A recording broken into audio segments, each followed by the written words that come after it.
Good morning.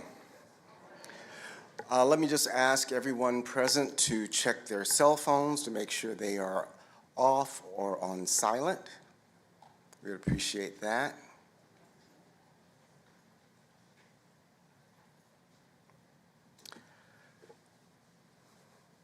Dear friends, we gather here in the protective shelter of God's healing love.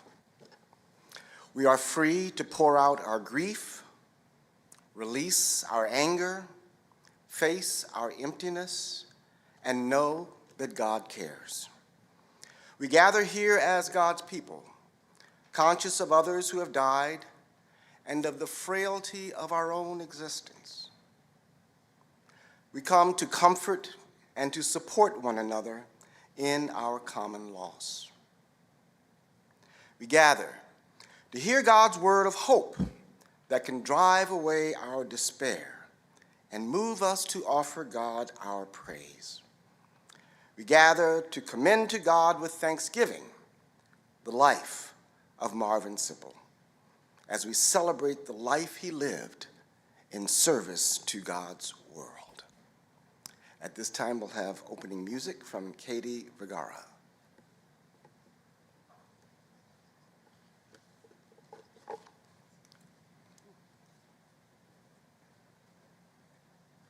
Good morning.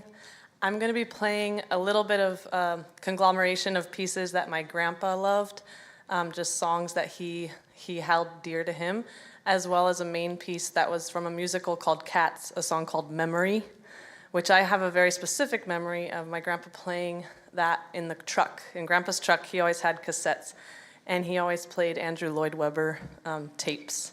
So this one kind of just spoke to me in a good memory of Grandpa.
What a wonderful, wonderful tribute from a granddaughter, a grandchild. I don't know if my grandchildren will remember any of my music, because when they're in my car, they've got headphones and tablets. But I think I'm going to stop that so that they can learn my favorite music. And now we'll have a reading of a poem from another grandchild, Sippel.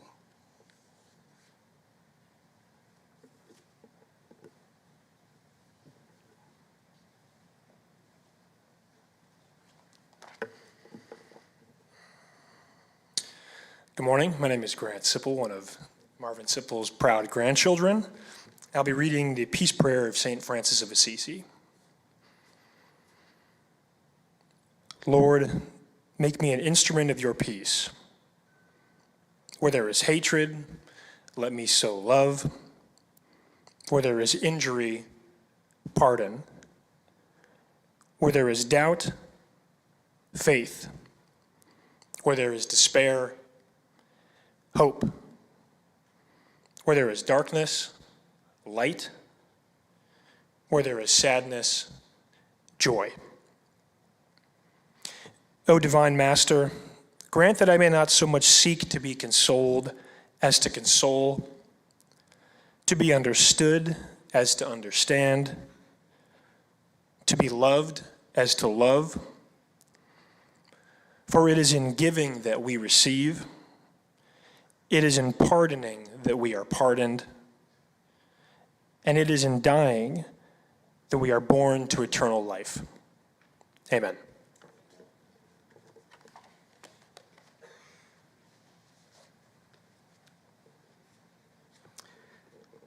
Now Cameron Sippel will come and read the obituary, and I always encourage the reading of the obituary as a way of speaking the person's life into the room. And so it will present to us that full story, if you come now.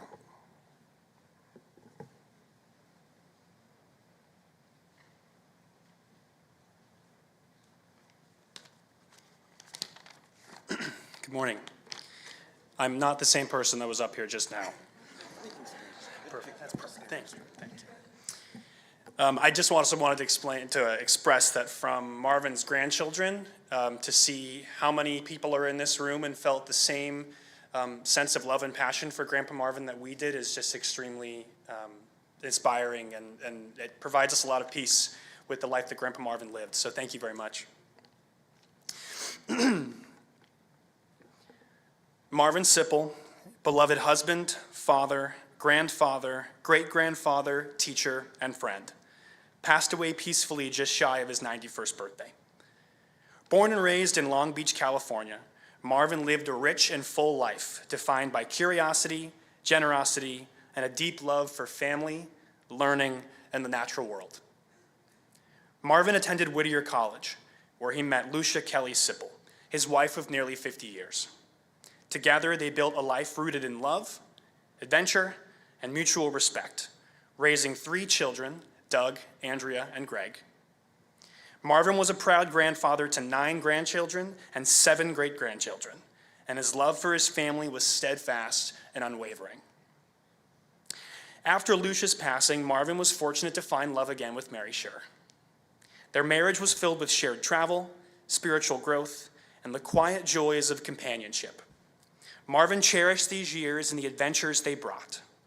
What many of you may not know, as I didn't know, was that Marvin and Mary went into this new chapter very clear-eyed and felt blessed if they had even 5 years together. What an amazing gift that 5 turned into 15. Marvin's love of music began early. He learned to play the French horn in junior high and went to Arrow Bear Music Camp. Music remained a thread throughout his life. He played in the New Horizons band in Carlsbad into his 90th year, sang in church choirs, and strummed the auto harp around many a campfire.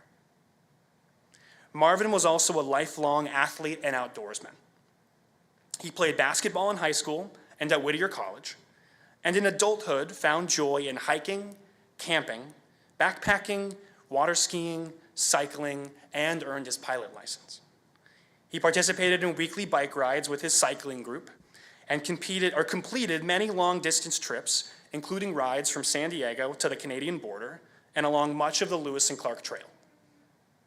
Professionally, Marvin was a dedicated teacher at Carlsbad High School, where he mentored countless students and student teachers. He also pursued hands-on work, growing Christmas trees, raising hay for family horses and cattle, and driving his beloved tractor, with the occasional mishap requiring a walk home. He was a gifted woodworker, taking classes at Palomar College and sharing his craft with family. He made hand-turned pens and wooden boxes for each of his grandchildren, as well as furniture and other keepsakes. Marvin gave generously of his time and talents, volunteering with Carlsbad Historical Society, Hands of Peace, Boy Scouts, Y Indian Guides, Big Brother program, and in many other roles. He was a man of integrity, compassion, and humility. A role model who led by example, encouraged his family in all of their pursuits, and asked thoughtful questions that reflected his deep interest in the world around him. Marvin will be remembered for his gentle wisdom, his quiet strength, and his unwavering support for those he loved, and of course, his love of ice cream. His legacy lives on in the lives he touched and the lessons he taught about fairness, honesty, curiosity, and the importance of living fully and giving generously. Thank you very much.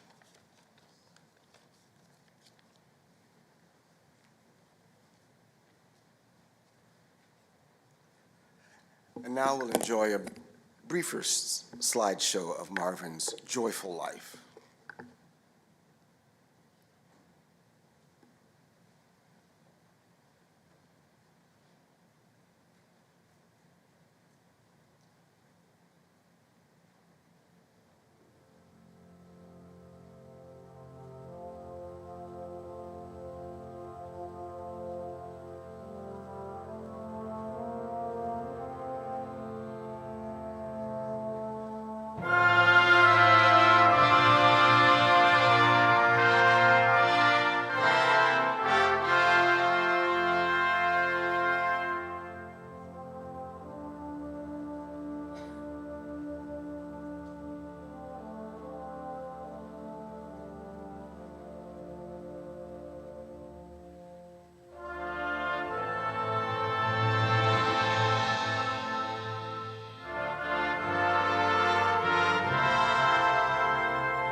Are they gonna change? Huh? Michaela's are really blue, aren't they? Huh? Yes. Yes. We are? Oh, yes. Are you gonna frown up on me now? You think so?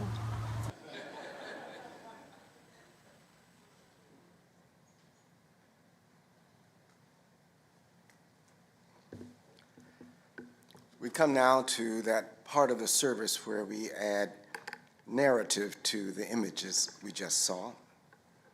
We're going to start with some friends of our beloved Marvin, and we're going to ask Gary Wrench to come at this time and be followed by a few others.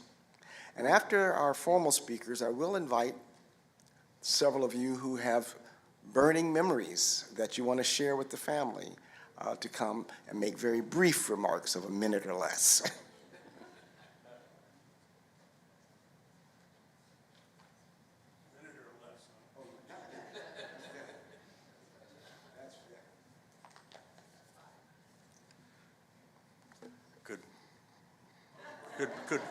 Good morning to you all. Well, let me point out this, that Marvin and I were friends for a very long time. And how long? At least 85 years. Now that seems, is that really possible? Well, I have some calibration points, and I'll just recite that because I think some of you might find it interesting to go back in history. Our families told us that sometime before World War II, the families together did. Okay, is that better? Okay, sometime before World War II, the two families, the Sippels and the Wrenches, our dads were co-workers. And the Sippels and the Wrenches did a Labor Day weekend at San Onofre, not so far from here. Now, I don't remember anything that was said. I don't have any printed data, but I have a clear recollection of what we saw. And I remember Marvin and I were playing in the sand. Our dads had dug a deep, fort for us in the sand, like kids do. We were playing there, and suddenly I noticed that the parents had all gone, which was kind of strange. And I went to investigate, and Marvin and I went over and found them all beside the Sippel family car. The doors were open, and they were all looking very serious, and the radio was playing. And I reflected on this, and in later years I deduced that Labor Day in 1939 was on the first 4 days of the month of September. And September 1st, as some of us recall, was the day that Hitler's Germany invaded Poland and began the World War II. So that's sort of the background by which Marvin and I entered our young lives. Very important to our history was that our dads were not only friends but co-workers, and they were hands-on guys, most likely forced by circumstances to make things or fix things themselves. They were, among other things, both woodworking hobbyists, and Marvin and I both grew up knowing safe practice around the noise and danger of table saws. Our mothers had similar profiles as well. Both moms had grown up in farming families and were expert in the kitchen, very comfortable cooking for large groups and making jam or preserving fruit or tomatoes. Our families lived only a few blocks apart in the same neighborhood of Long Beach. Marvin and I rode our bikes to the same public school from kindergarten through 6th grade, and then went by bus to junior high and then on to high school. Our families socialized and shared many friends from our neighborhood Methodist church. It seems natural to observe that our association was nearly that of brothers. As the years progressed, we shared many of the same experiences. We both vividly recall Mrs. Allen as our kindergarten teacher, Mrs. Nordine in 1st grade, and Mrs. Engeseth in the 5th grade. During the war years, we helped with paper and scrap metal drives and saved stamps to buy war bonds. Outside of school, we both had lawn mowing jobs and paper routes. We fixed flat tires on our bikes, participated in Cub Scouts and later Boy Scouts. Starting in junior high, we were both beneficiaries of the very good instrumental music program offered by the Long Beach City School System. You've seen evidence that we were both persuaded to try the French horn. Now, this was not in a marching band, but in a real sit-down orchestra with violins, bassoons, and kettle drums. Later, in addition to playing in the orchestra of our own high school, which was Long Beach Poly, Marvin and I were the core of the French horn section for 2 years in the all Southern California High School Orchestra. And this also, of course, provided the background for our summertime involvement with the Arrow Bear Music Camp later on. Here's another experience we shared. Do any of you have fireplaces and buy firewood? Anybody buy firewood? Some of the people from the Northwest do. Well, our dads were both passionate about harvesting free firewood. They couldn't cut live trees, at least not willy-nilly, but eucalyptus trees blown down by a big winter storm were apparently fair game. And after spotting a downed tree while on their work rounds, they hurried as soon as possible to harvest their find. Cutting eucalyptus was excruciating work in the days before chainsaws were common. Both dads were proficient with an axe, and for the bigger cuts, they teamed up using a two-man saw. Marvin and I watched all this and emerged from these sessions with a keen appreciation for the work involved and for some know-how about the characteristics of eucalyptus. Well, fast forward about 25 years, and I'm working one Saturday afternoon to cut down a good-sized eucalyptus in our backyard that had been marked for removal. The tree was cut through but wouldn't fall, despite my best efforts with a chainsaw that was now stuck in the tree and a depleted supply of wedges. It was late and the light was fading. Well, I obviously couldn't abandon a cut tree that could fall over at any time with a breath of wind. So what to do? Well, what else? I called Marvin. Marvin immediately understood, came over, and in a few minutes, with his help, the tree came down. I still have the precision tools, wedges that our dads co-owned, and if you need to borrow any wedges, I have them. At 12, we could join the Boy Scouts, and we did. I won't dwell overly on this because this was such a big part of our life, I could go over too long, but regular features of our meetings were the recitation of Scout oaths and laws and what I call the Scout liturgy. There was also lusty singing. Marvin liked to sing, and he was not shy about it. I recall the earning of merit badges as mostly educational and not a burden for a good student like Marvin. Each badge had its own booklet of notes with sensible guidance for topics such as first aid, public health, hiking, map reading, and so on. Marvin and I eventually completed all the required badges for Eagle Scout and some other elective ones besides.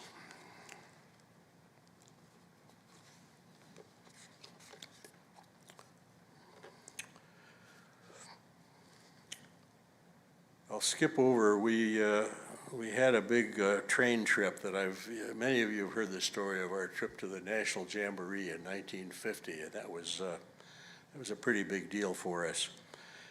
For my favorite vignette of this, you could ask me about Marvin and me venturing into a famous bar in New Orleans and ordering a drink that our tour bus operator had recommended. We were wearing short pants and Boy Scout uniforms, by the way.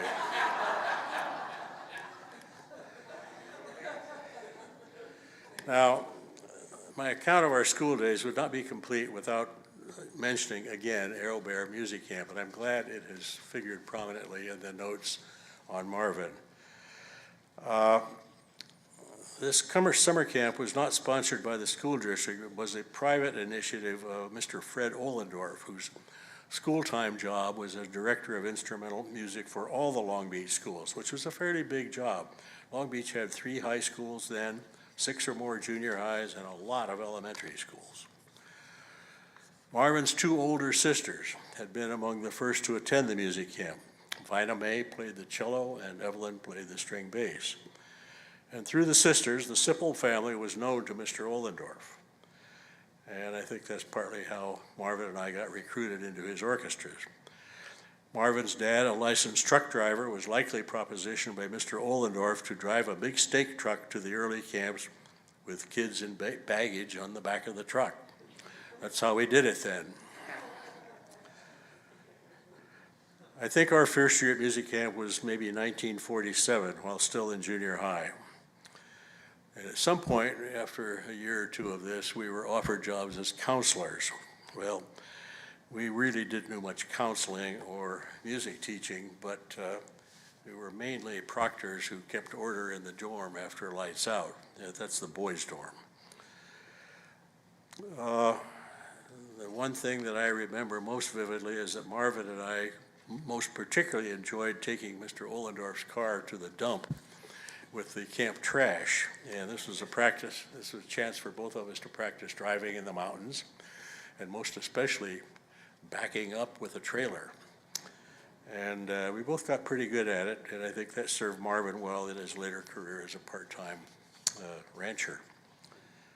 Well, eventually our luck ran out. We had to graduate. And after many years together, so many years, our college years separated us. Marvin began at Long Beach City College and then transferred to Whittier College, as has been noted. I went away to Pomona College in Claremont. Now, that wasn't so far away, but it was before cell phones and before email, and we were both pretty busy. We stayed in touch during college, but less regularly. I do recall that when Marvin and Lucia began to be serious about marriage, Marvin and I agreed that a rendezvous was needed so Gary and Jackie, my wife, could meet Lucia. The four of us met on a Saturday night at a big band dance at the Pasadena Civic Auditorium, and I remember this being a very great memory in 1954-55. Well, after college, Marvin and I each had military obligations to fulfill. Marvin went into the Army. I was drafted into the Navy.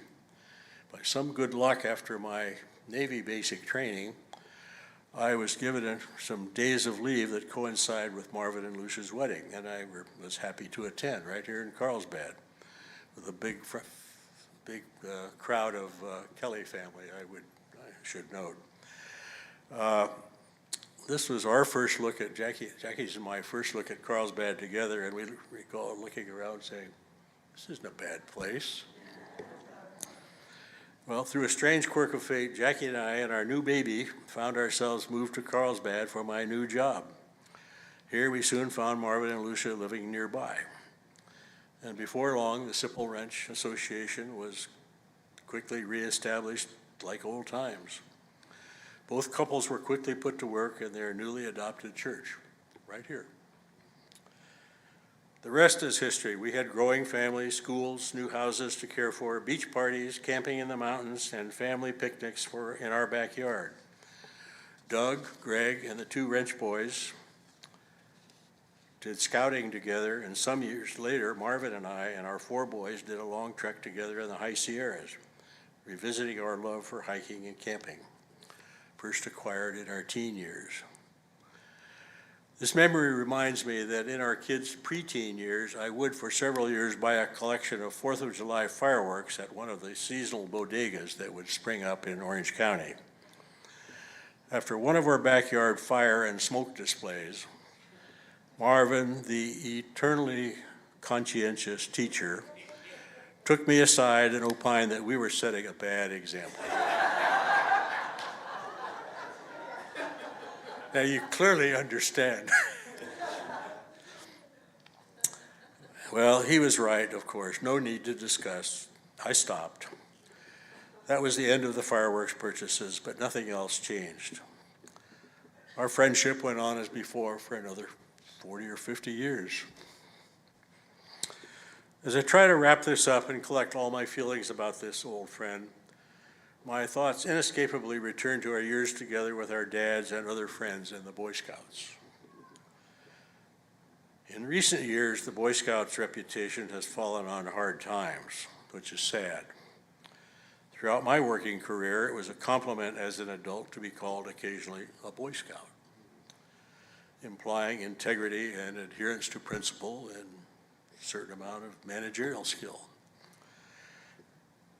Now, I know the expression was sometimes used snidely or negatively to imply an annoying excess of principle, but I'm unwilling to throw the old Scouts under the bus, as we say today.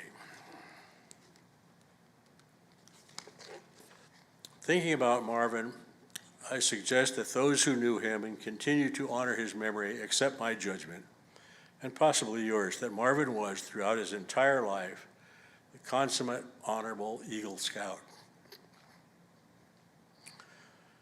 Recalling the Scout laws, which were the core litany of scouting in our days, Marvin fulfilled it all. And I invite you to think about these qualities with me. Many of you will know all these from memory. But trustworthy, absolutely. Loyal, absolutely. He was absolutely dedicated to Lucia and later to Mary. Absolutely. Helpful, friendly, courteous, kind, obedient, cheerful, thrifty, brave, clean, reverent. All of these were truly Marvin. And we're all lucky to have had him in our lives. And our corner of the world is certainly better for his having been here. Thank you for your attention.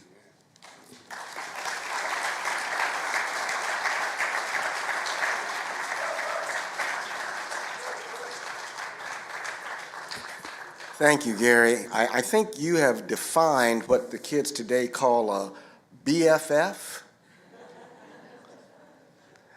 That was great. I could have done without the image of the short pants, though. And now next reflection from R.D. Walker. Yeah.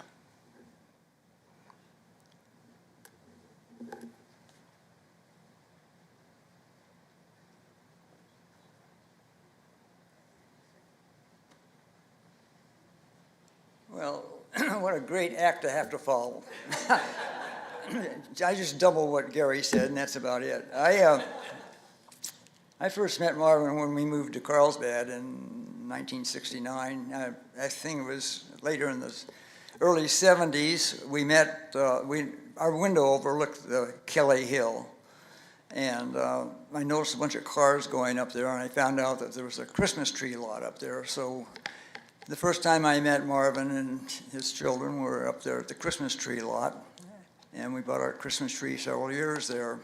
So we'd look out our window, we knew when it was going to open, and we'd wait to see the first cars going up, and we'd rush up there to try to get a good Christmas tree. Later on, Marvin and I spent a lot of time together, along with Gary, with Troop 748 in Carlsbad. Carl was a year behind Doug, and Bones was in there too somewhere. And Marvin and I were the outdoor chairman for a couple of years, and we had a number of really interesting backpacking trips with the troop. We had one aborted trip that went up, we were going up the south side of, what, mountain? The highest mountain in Southern California. Anyway, what's that? Thank you very much. You remember it. You were there. Anyway, we were up there, going up there, and we got a late start, and so we had to camp just below timberline. And a storm came in, and the wind blew, and it rained. It was unbelievable. It blew our tents down. I was sharing a tent with my son Carl, and we just left it down. You couldn't fight the wind or the rain. The next morning, everything was soaked. We were going to try to make it to the top, but everybody decided that we had enough of it. We hiked up to the timberline, and then we turned around and we came back down. So that was unfortunately a aborted trip. But we had many other trips in the Sierras that were really a lot of fun, and I really enjoyed the Kelly family. We had a lot of fun over the years, water skiing in the lagoon. I remember El Camino was a really terrible two-lane road after you got past Chestnut in those years. And I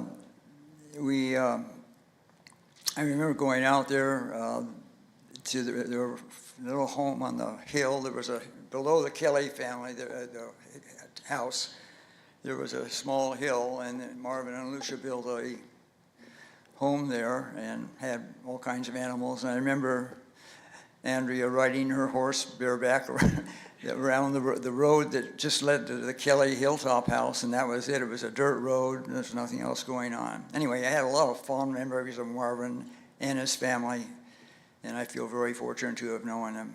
So, thank you.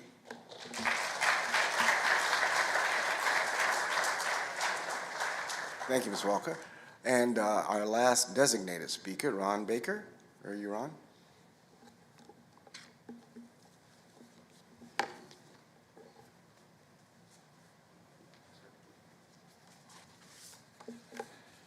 It's been a fun day already today, seeing a lot of old friends, or not old friends, longtime friends. None of us are old. As you probably know, the Baker family, I'm the spokesman today, Maggie and Kathy are back there. We first met Marvin and Lucia, and in fact, Mary and Stu, when we first came to Carlsbad in 1964. My dad, Gordon Baker, was the pastor of this church here, and Lucia and Marvin were very much involved in the building of this church. It started out as a little building over here, a little house that was remodeled into a little small church, and then the big building built this beautiful place. As you know, Marvin sang in the choir here, so did Lucia, and Marvin was involved in helping and doing lots of things here. Lucia was also a very important person in the church here, and she really supported my dad. When she passed, it was interesting because my dad was not a person who showed a lot of emotion. He was the preacher who just was right down the middle. But he took me aside and said how touched he was, and I think I want you to know that as a family, that my dad was really appreciated Lucia and what help she provided to him and to the church. As you know, with the Bakers, we all take pictures, and my sisters have some pictures to share with the family today. Some slides. They were always in lots of the church slideshows, if you remember those, and be able to pass those out. I also put a couple of embarrassing pictures of some recent pictures of Mary. And let's see, I'm jumping ahead here. Anyway, well, go back in the back. You can see one of the Friends of Peace things, as I say, events where they were, well, Linda Troutman, I have to pull her in also. I think that's why they liked Hands of Peace, is because they could go smoke the hookah pipes there. So if it doesn't happen unless you take a picture, so it's back there. I also brought a picture that I had found from my dad from 1965-66. I put it on the table in the back of me, 19 years old, and a picture of Marvin and the crew, Betty and Roger Fox. You can see there's a bunch of kids in the front. I don't know who they are. You may recognize you if you go back and see it. But there's lots of people, and it brings back histories that we went over to Carlsbad High School and had our potlucks because we didn't have enough room here. When we first got here, I think the Sippels were so happy that there were babysitters around. So my sisters, both of Maggie and Kathy, were regular babysitters for the family. They enjoyed babysitting because they said the kids were so good. So just, you can take that as it is. Yes. You did it. You did it very well. They remember reading stories from books that Grandma Kelly would pick out at the Carlsbad Library and bring them home. And so Maggie and Kathy learned to read a lot better, reading baby stories to you guys. They remember also they got $1 an hour and no tips. Thrifty. Their one recent memory was how isolated the house was. I'm not reading this, I'm kind of ad-libbing here a little bit. And how spooked they would get after they put you guys to bed. Then they'd be all quiet, except when all of a sudden the dogs would burst in through the dog door and scare the bejeebies out of them. And there was it was a dirt road, and the only other house was the grandparents' house up above, so it was really out in the sticks. David Kelly would raise his cattle out there and sell me a hindquarter, and that was about all that land was good for. Christmas trees and raising cattle and supporting a really wonderful lifestyle. We all know that Marvin was a very revered teacher at the high school. Kathy was one of his students, and she's going to tell on herself here. I get to tell it for her, is that she remembers confessing to him one time driving home that she didn't do a very good job on term paper that she was working on. But in Marvin's style, as always, he reassured her and said it would be okay, and made her feel good about that. And just another example of how wonderful Marvin was with all people. Another story I have, I was later in life with my dad. I was his designated driver, and I'm not sure if John McKay is here today, but he was his longtime barber, John McKay Jr., so the father and son cut a lot of hair in Carlsbad over the years. But I can remember sitting in the chair sometime, and all of a sudden Marvin would roll up on his bicycle with all of his bicycle gear on and just peek in and have to kind of work the crowd a little bit as he went on, so it was a fun time.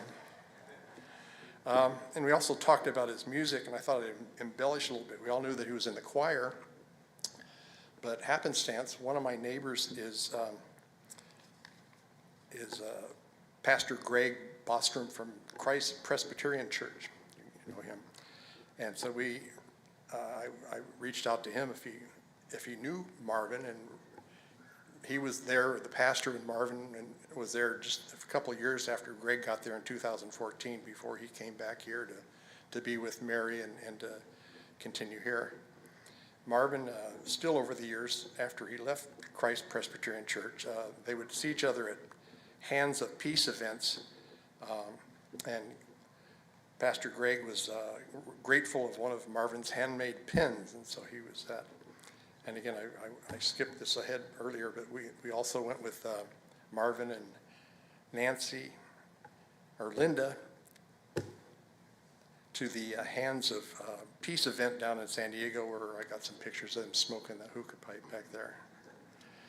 Also, as we know, Marvin was a French horn person, played in the concert band, and he convinced me that I needed to dust off my trombone, and I too joined the concert band, and I ended up being his designated driver for a little bit of time, going to rehearsals.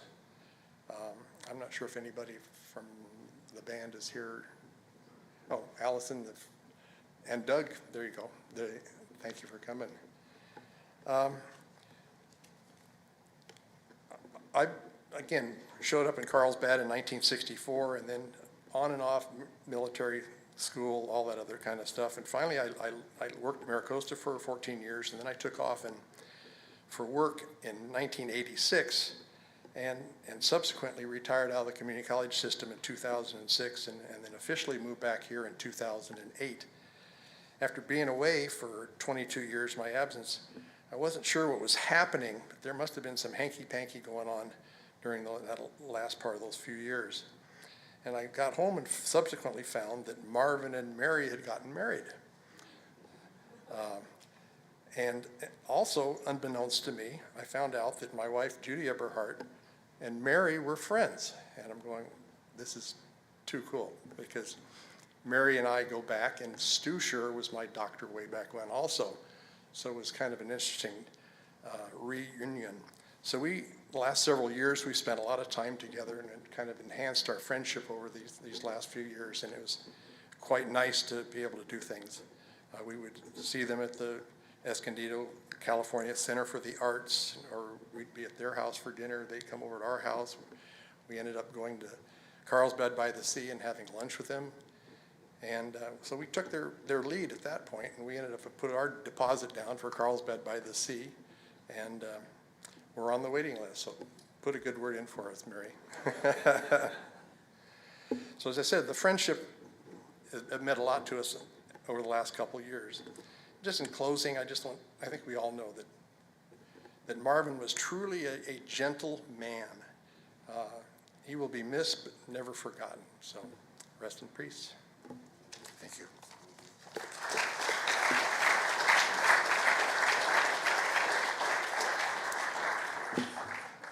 I want to find out if there are one or two of you who are friends of Marvin's that have a memory tribute. I understand there's someone from the class of '73 present. You will, yeah. We're going to come to the family in just a moment. Are there any? Because we often get some really great surprises. Yes, please come forward. Yeah, please come so everyone can hear you. My boots are not made for walking, and I think my voice carries. I was at well, first of all, I'm Diana Kloppenstein. I've lived in Carlsbad for 75 years. I'm probably better known by my husband who's been a teacher, Mr. K. Anyway, I was downtown Carlsbad in the longtime jewelry store upstairs across from Don's Kitchen. And Marv walked in, and he was on a mission. He was looking for a necklace for Mary. I think it was before they were married. I think it might have even been an engagement thing. So he was looking at the cases, and I'm watching, and we're talking. He was talking to the owner, I guess, and he was saying, do you think she'd like this one? And on and on. And I thought, well, I'd like it. And anyway, he did buy her a necklace. I believe it was a heart with blue sapphires. And he looked smitten. Oh, wonderful, wonderful, wonderful. Great surprise. Is there anyone else? Yes, please, if you would.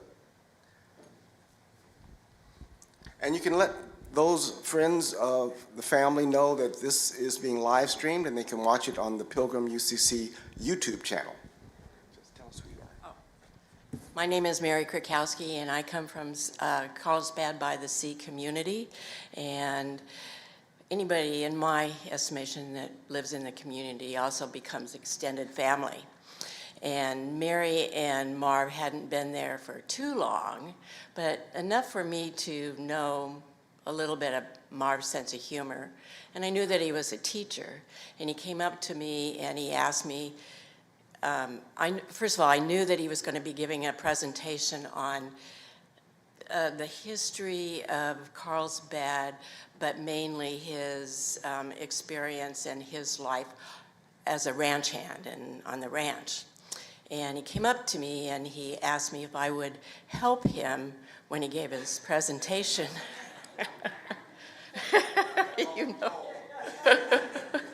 And I said,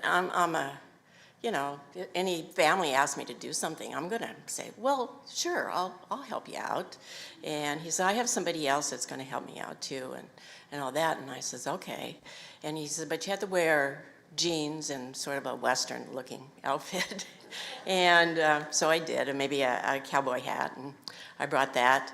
And so we get there, and true to his teacher, he was a teacher, and he had props up and down, things you put on horses and saddles, and some of his tools that he would use on the ranch, and I can't remember it all, but it was a whole huge table.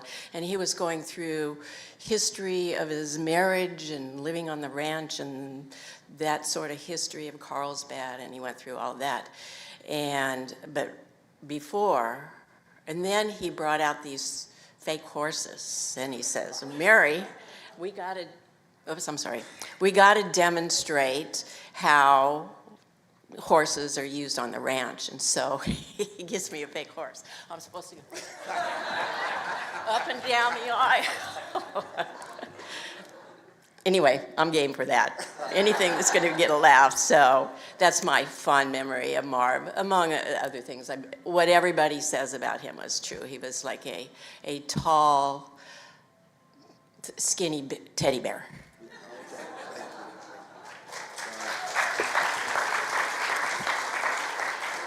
Now, he didn't lasso you, did he?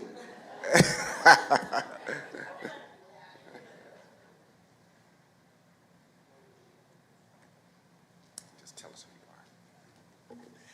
Hello, my name is Kurt Deary, and I was really the beneficiary of all of those fine qualities that we heard about today.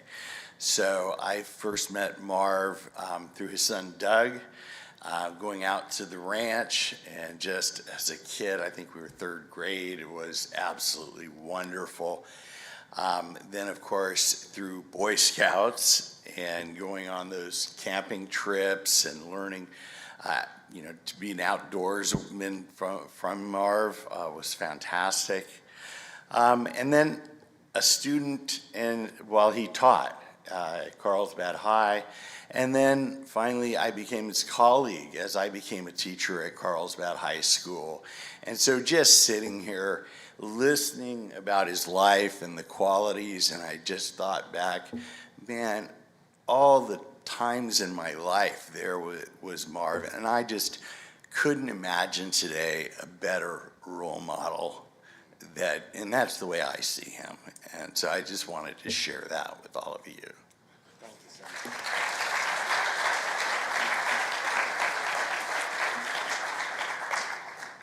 Okay, well, thank you for those surprises. That was wonderful. And now, we turn to the family, and Mary's going to start the family reflections.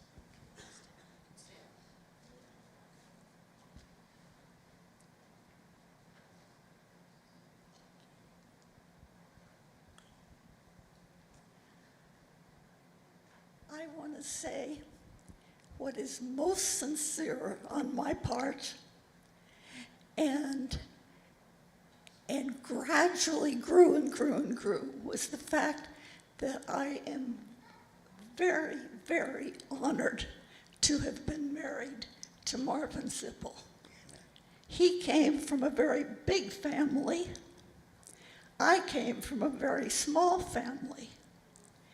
And his big family welcomed me for a lot of the celebrations that I didn't know anything about.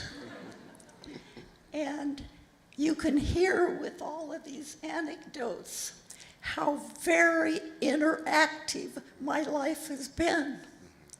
It's been added to a lot of wonderful memories, and everybody was interconnected. I knew that a lot of the same people that he did. We went to the same Sunday school. Our kids went to the same school, and we knew what was going on, and it was still a community small enough that people could kind of look out for each other. And way back then, there weren't many women working at full-time careers. And people kept asking me, because my husband was a physician who was on call 24/7 practically, and he was never home, just never at home. And I kept what he said, the home fire is burning. And I was on the school board for 10 long years. And So you were his boss for a time, huh? and so people knew me for a lot of different reasons. And I had a lot of support. But the question that I used to get asked, if you can believe, because I moved to Carlsbad in '60, I was on the school board, I don't know, 70 maybe, sometime around there. But people would ask me, well, how does he like you doing that? And how can you possibly do that? The reason was that he encouraged me all the time. He encouraged me to be on the school board. He encouraged me to work for music in the schools. There was just a whole lot of things. So you were a proto-feminist. I was, and he was wonderful, and I feel very, very grateful. We thought we might have 10 years together because we got married so late, and we celebrated our 90th birthdays together. Amen. Wonderful.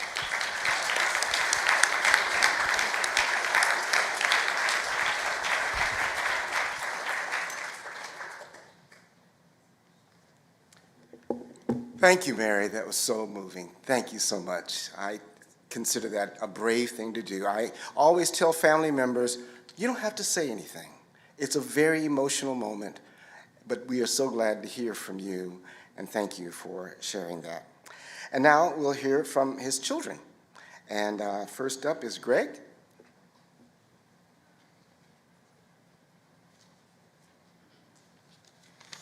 Well, I don't really know how to follow all that, so I will just kind of wing this a little bit. But thank you all for coming today. It's great to see familiar faces out here, some of which we haven't seen for a long time. It's great to see everybody.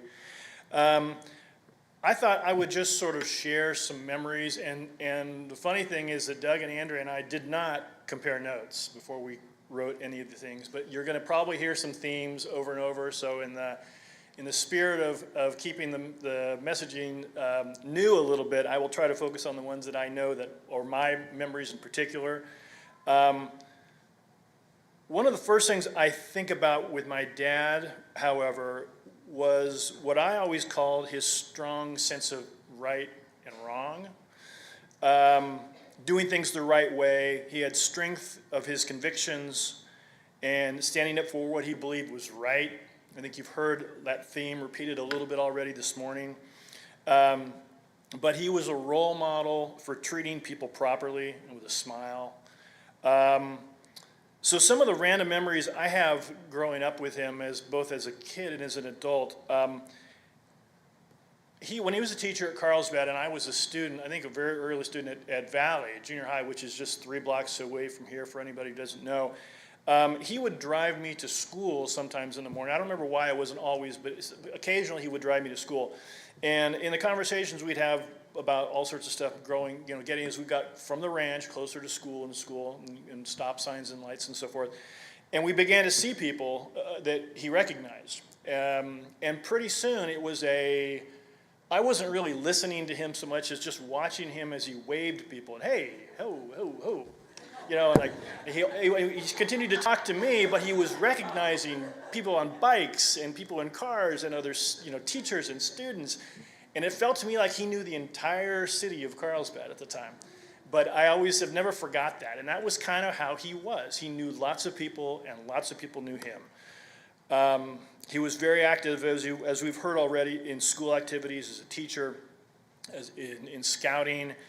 I remember him working football games in the booth at the Carlsbad High School football games. He would go up and help. He was a coach in basketball, but he would also on Fridays go up and help score the football games. He was active in all sorts of student activities at the campus. He never really said no to those kinds of opportunities and requests.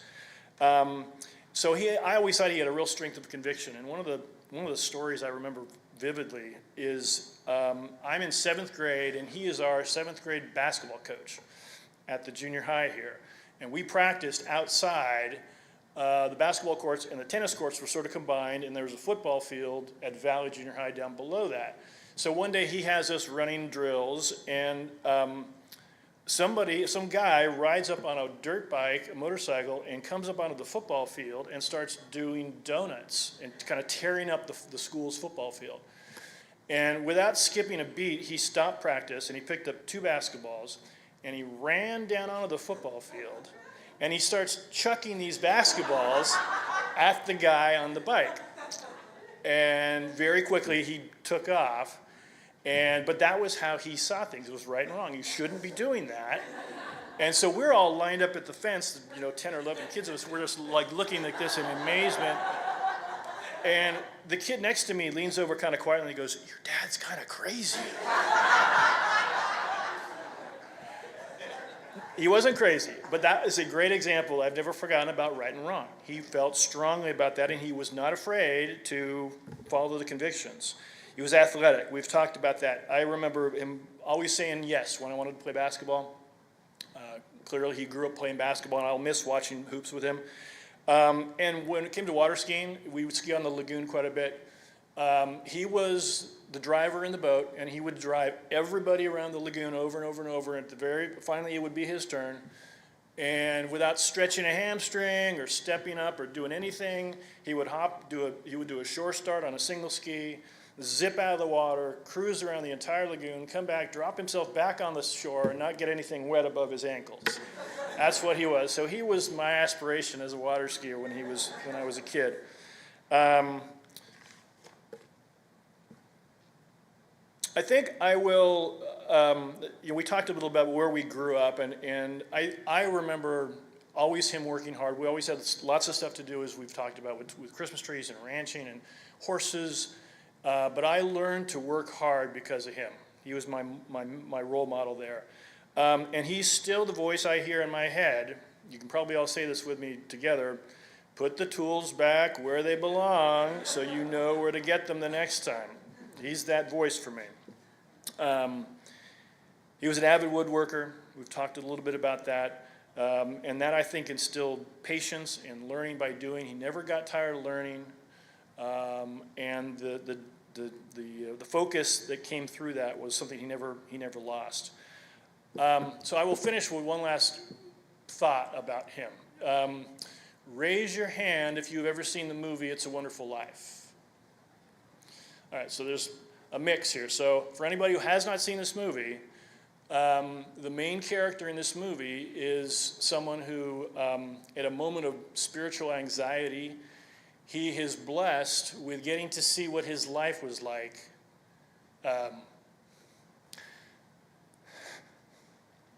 If he hadn't been born. And all the things he did that were so great for everybody around him. And I think of my dad that way. I think everybody in this room can think of a memory where he was somebody who did something good for somebody else. Made your life better. A teacher, friend, buddy, mentor, teacher, parent, spouse, grandfather. And that's how I will remember him. Thank you.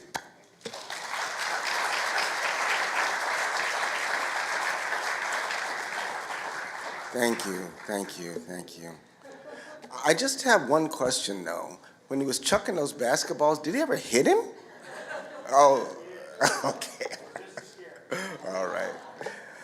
Next, his only daughter, Andrea. Hey, man, I have to follow some good speakers, so I, too, am going to wing it a little differently than what I had originally thought I was going to share today, but well, I'm going to start with some memories and stories because we've touched on so many of his wonderful attributes, and it's been a wonderful web of connection of Gary starting us out with music and talking, the RD talking about scouting and cycling, and just it's been wonderful for my heart to hear all that today. So thank you all for joining us and carrying us along in this journey. But I thought it would be fun to share some stories, and my dad, I think, being a teacher was a perfect occupation for him. And he loved to learn and teach, and he loved people, he loved children, and those were things he spent his whole life doing. And he also, I'm going to reiterate some of the things about being a role model. That was a significant force in his life. And he thought it was important to be a family guide. And but he could also get a little adamant about his perspective sometimes. And this went along with some eye rolling on my mom's part. And she would also remind him perhaps to get off his soapbox sometimes, because he was known to get up on that soapbox and want to share things. And I was reminded of this attribute of my dad when we were on trains in London this summer. And they had a public service announcement that goes something like, if you see something that doesn't look right, say something about it, or tell the staff, and they'll come and sort it out. So it was in their English accent: see it, say it, sort it. And so I have an example to tell you about this. My husband Ron and my dad had been, when they lived in Porterville, when my parents lived in Porterville, the guys were playing tennis. And they finished playing tennis, and the four of us are in the car, the guys are in the front, we're in the back seat. And we're driving by this dirt lot, and there's these two, 10 or 11-year-old boys dragging this big hose across the lot. And of course, his little antenna go up of something is wrong. I see it. And he turns the car around, and you know what he's going to do.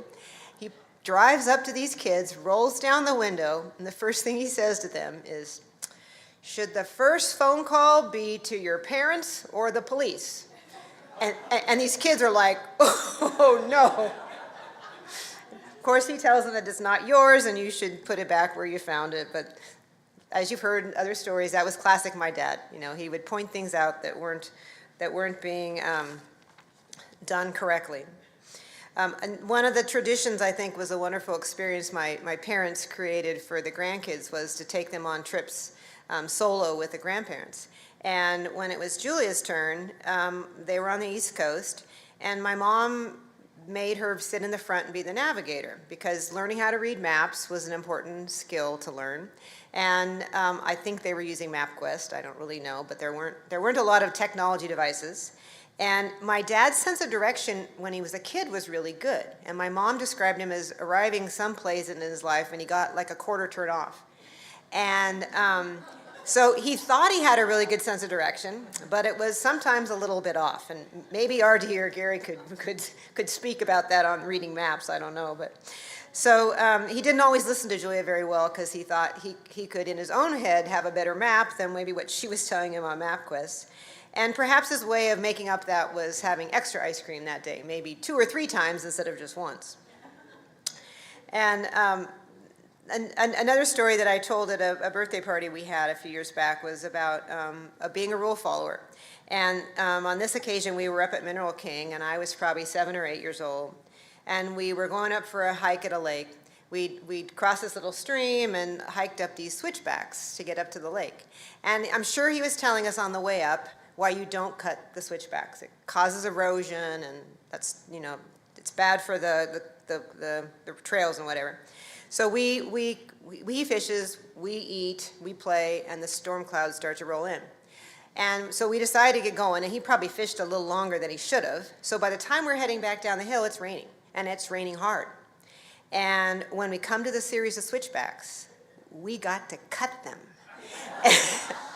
And that, I tell you, every time I hike switchbacks now, I think of my dad and why it's important to follow those. And so, like I said, some of you have heard that story who were at this birthday party about 6 or 7 years ago. And it was a wonderful time that we got to share some of these stories with my dad there. And as at the end of the party, his buddy, he was a cycling buddy, Bill Spohr, says to me, he says, "This was a wonderful experience. These sharings of memories usually happens at memorials like today." And he said everyone should do this because the person gets to hear the stories. So it's one of those times in my life that I was so grateful that we had the party, we got to all share the memories, and he got to be there and hear it.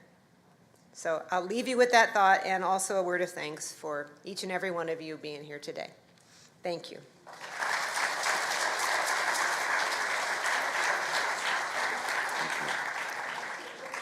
And now the final eldest son, Doug. Yes.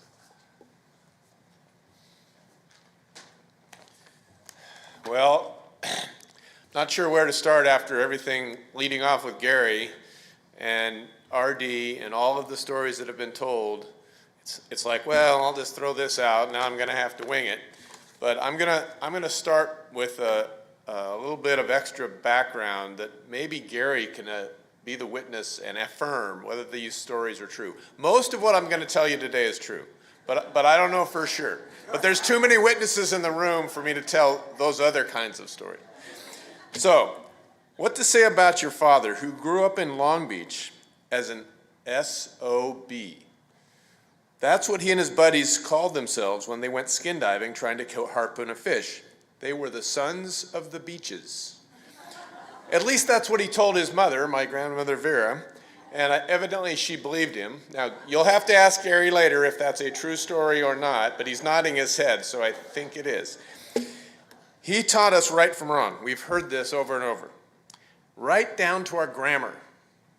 Marvin Sippel would never allow any dangling participles. There was no good enough for him. It had to be done right, or it wasn't worth doing it. But he always did it by teaching, not telling. How can we ever forget his famous phrase?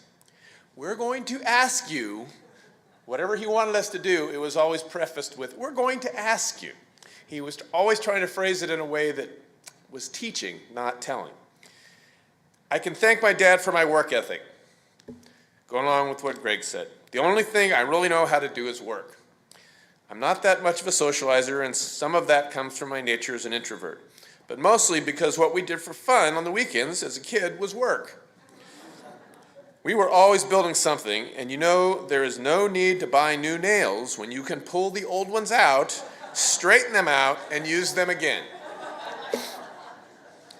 It's a little technique he picked up as a kid during the Depression. I think that's probably where it started. There was always fence to fix, Christmas trees to prune, or plant, or fertilize, hay fields to disc, pasture to irrigate, horses to feed, etc. Well, maybe it was not all work. As Greg has said, and Andrea have said, we had a ski boat. We actually over the years had 2 ski boats. And he loved to water ski in the summers down in the lagoon. Some of the best vacations we took were the trips to Lake Powell, renting a houseboat and pulling the ski boat behind.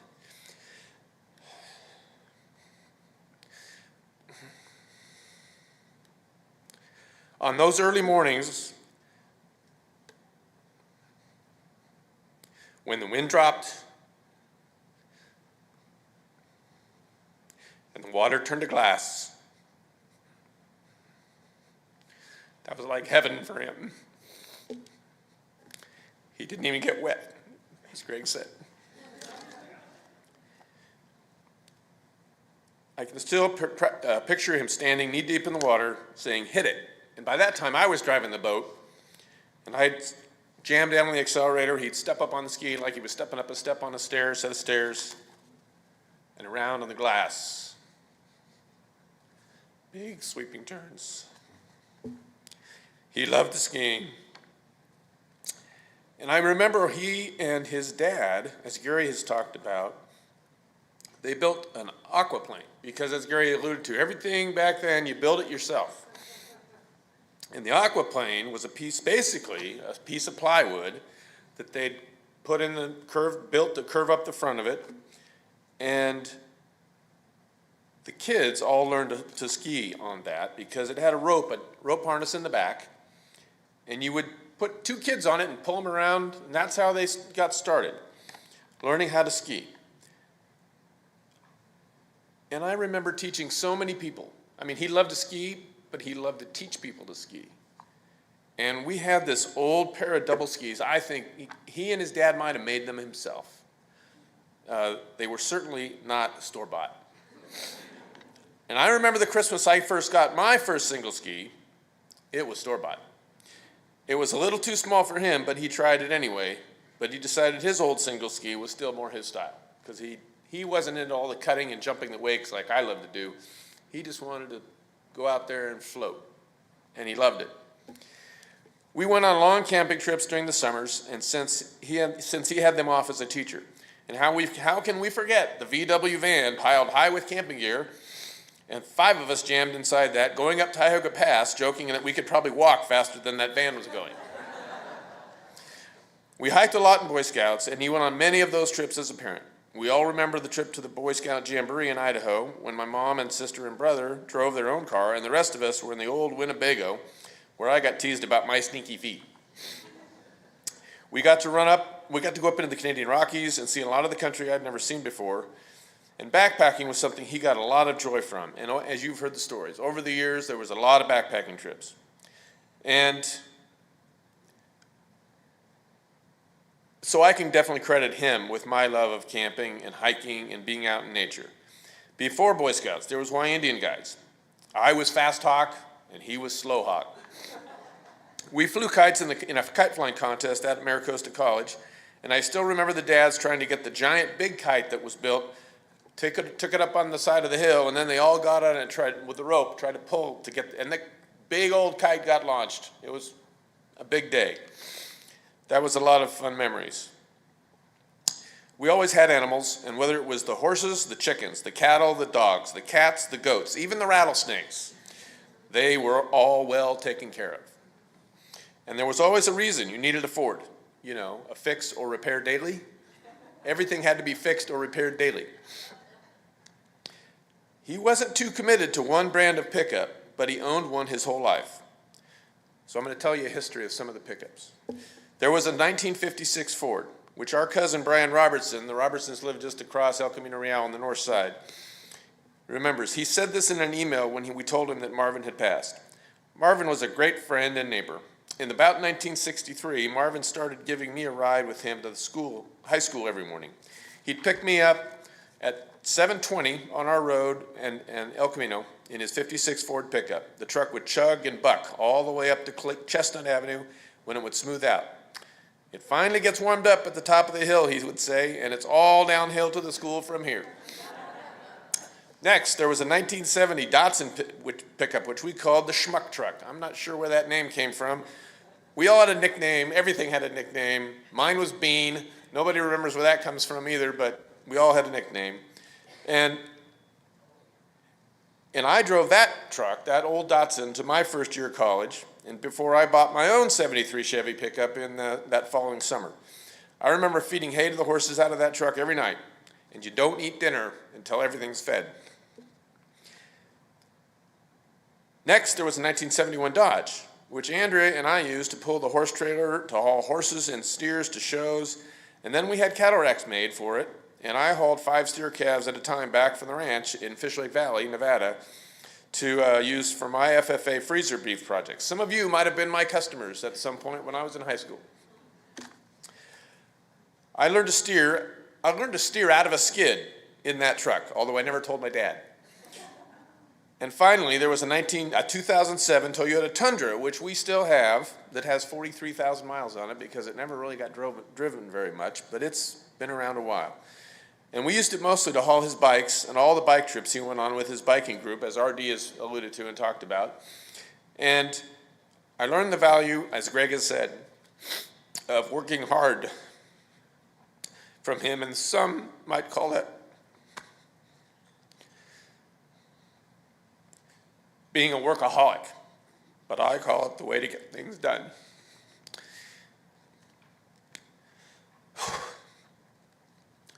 You don't get very far in life without working hard at it. That and a good pickup.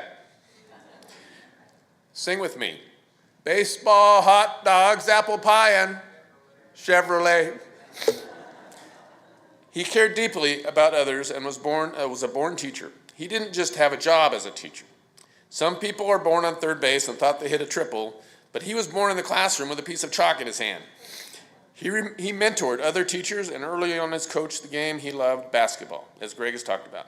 He spent his whole life learning and teaching. There was always something new to learn. After he retired, whether it was woodworking skills, welding, fixing the tractor, learning to fly, re-roofing the house, he and I re-roofed a house up in Porterville together, he would tackle just about anything. And once he learned it, he wanted you to learn it too. He was an influencer before influencer became a career goal.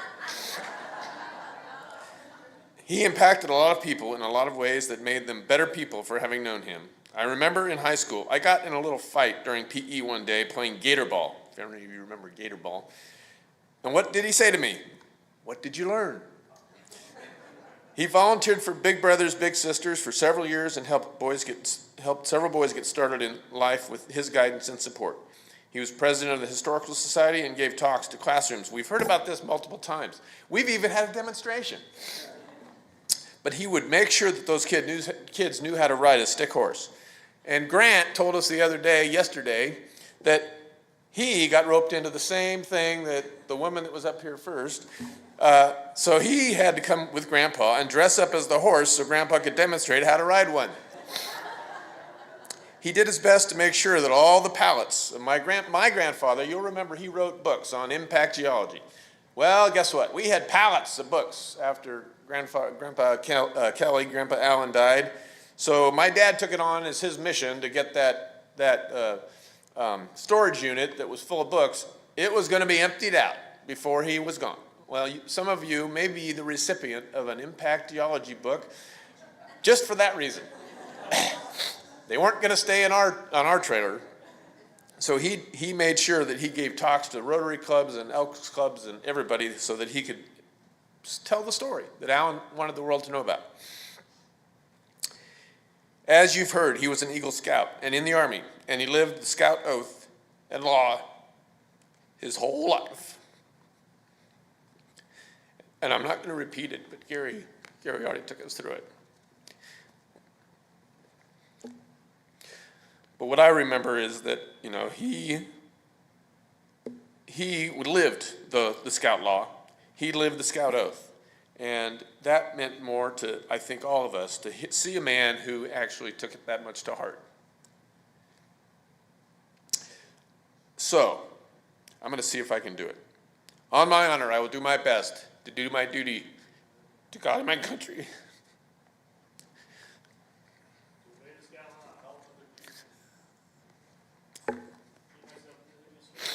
Mentally awake and morally straight.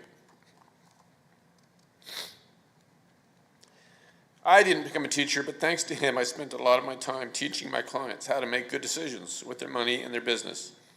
I sometimes struggle with the fact that business doesn't always operate from the same set of values that he lived by, and that do the right thing doesn't always line up with what it takes to make a profit. But I know that his principles have guided me in my decisions in a way that I can be proud of. He contributed money to many causes and supported organizations that were trying to make the world a better place. He and my mom, Lucia, supported organizations like Heifer Project International, and we had a whole corral full of goats at one time waiting to be shipped down to Mexico as part of the Heifer Project's mission. He and Mary, his second wife, after my mom died, supported Hands of Peace and other organizations trying to promote people working together for a more peaceful planet. He loved his grandchildren, was interested in everything they did, attending numerous games and activities and taking them on trips, as Andrea's talked about. Why? Well, to learn something, of course. And they all have grown up to be great people. His influence on our family will be felt for many generations to come. We call this a memorial service to remember someone, but how can we forget him? He left a legacy for all of us to live up to, and that's something that that will live forever. Goodbye, Dad, and thanks for the example you set for all of you did for all of us.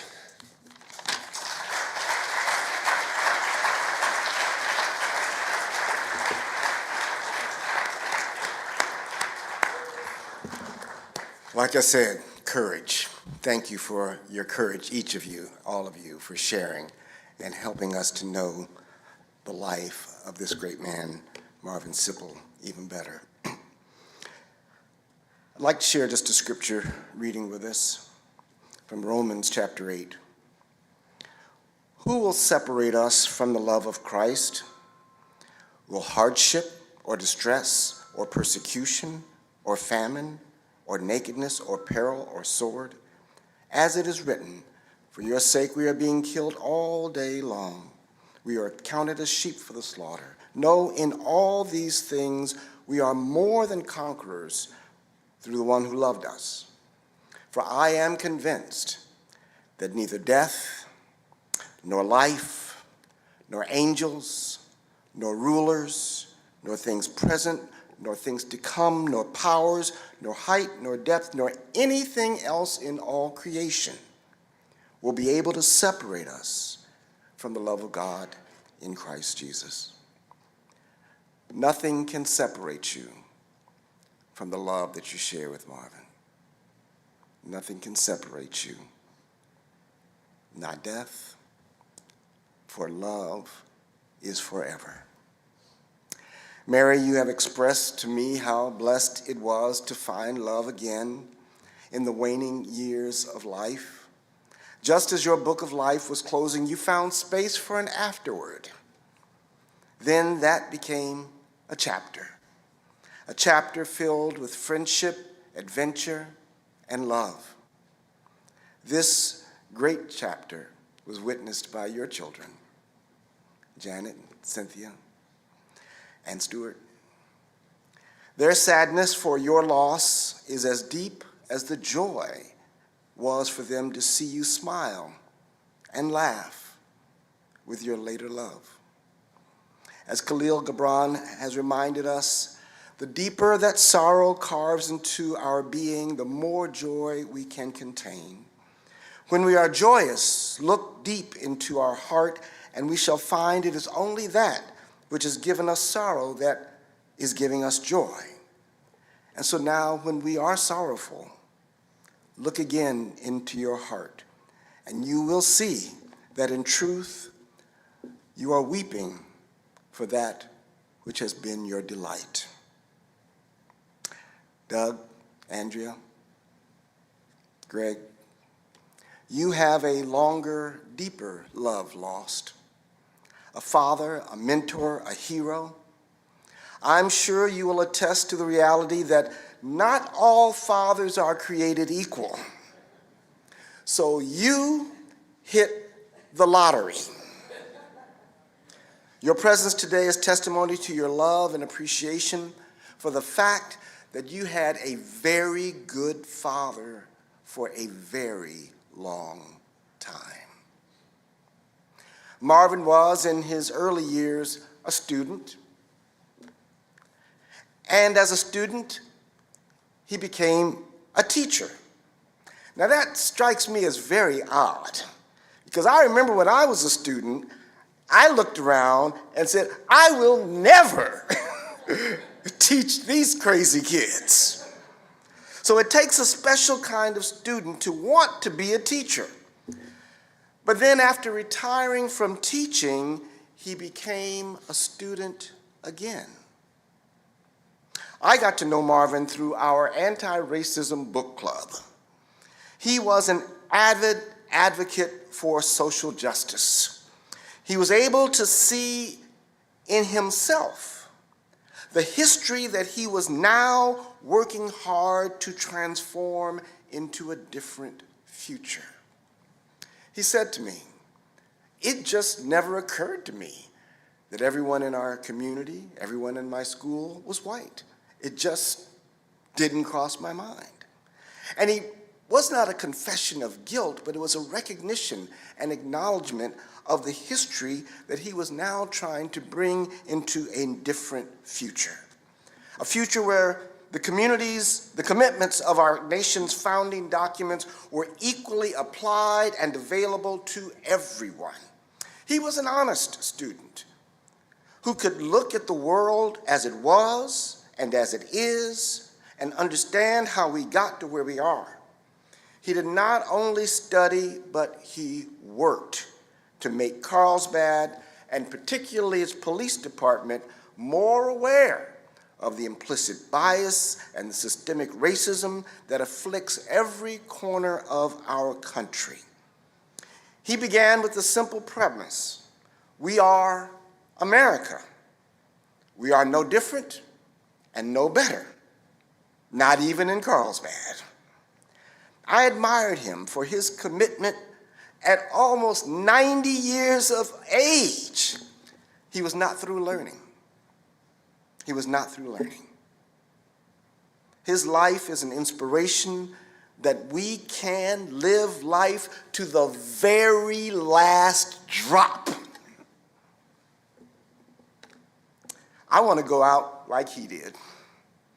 He could easily have been passive, accepting that he did all that he could in his life, and now the time had come for comfort and contentment.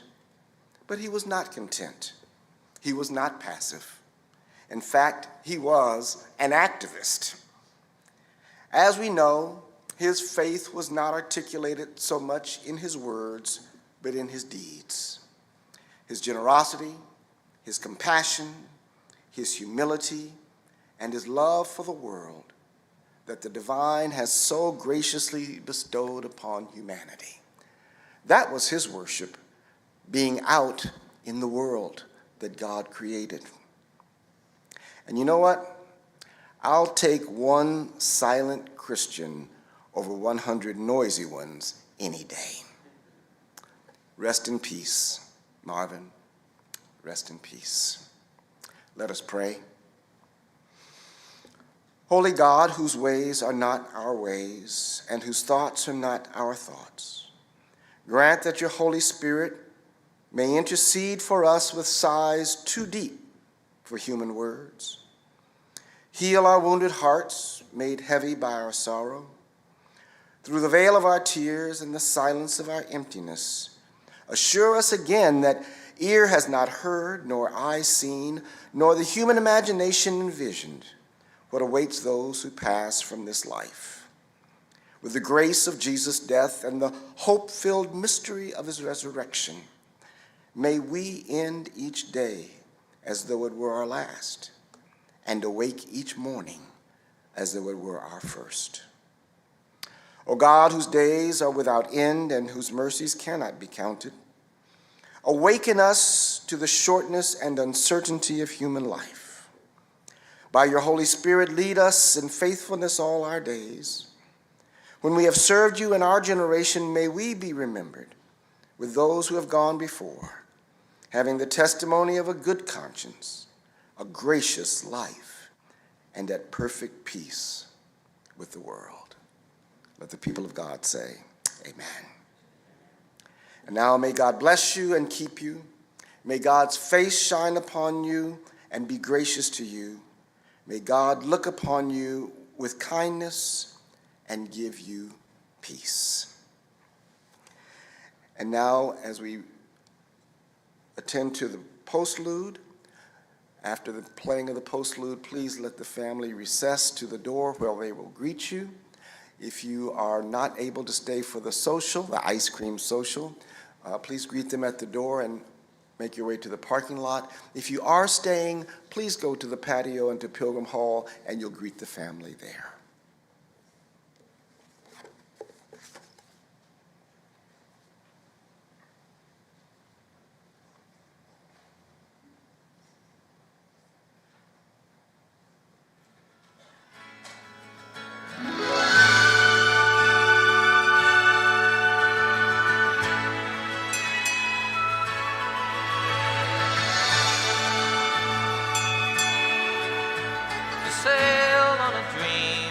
Crystal clear ocean, to ride on the crest of a wild raging storm,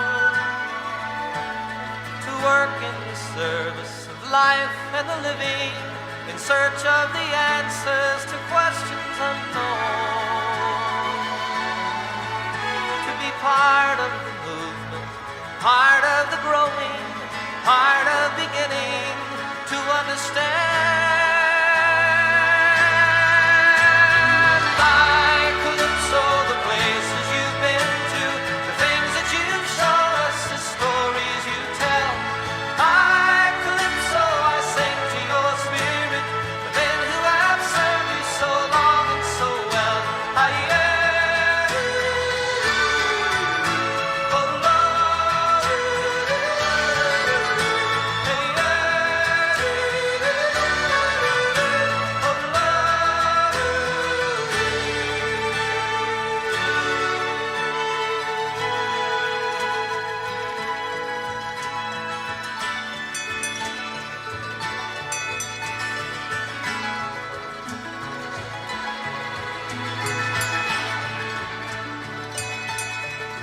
Like the dolphin who guides you, you bring us beside you, to light up the darkness and show us the way. For though we are strangers in your silent world, to live on the land we must learn from the sea. To be true as the tide, and free as a wind swell, joyful and loving in letting it be. Like Calypso, the places you've been to, things that you've shown us, the stories you tell. Like Calypso, I sing to your spirit, the men who have served you so long and so well.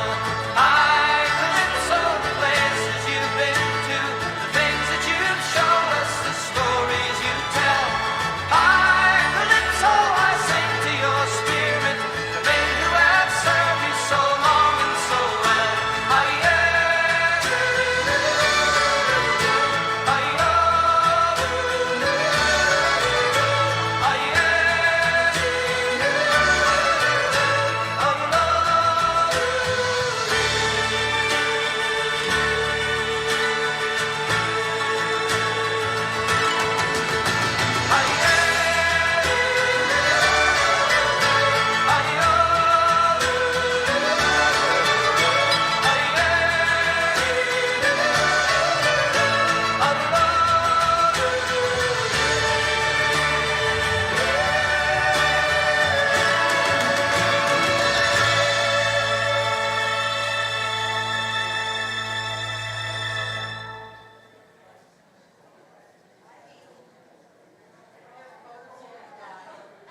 guide you. You bring us beside you, you light up the darkness and show us the way.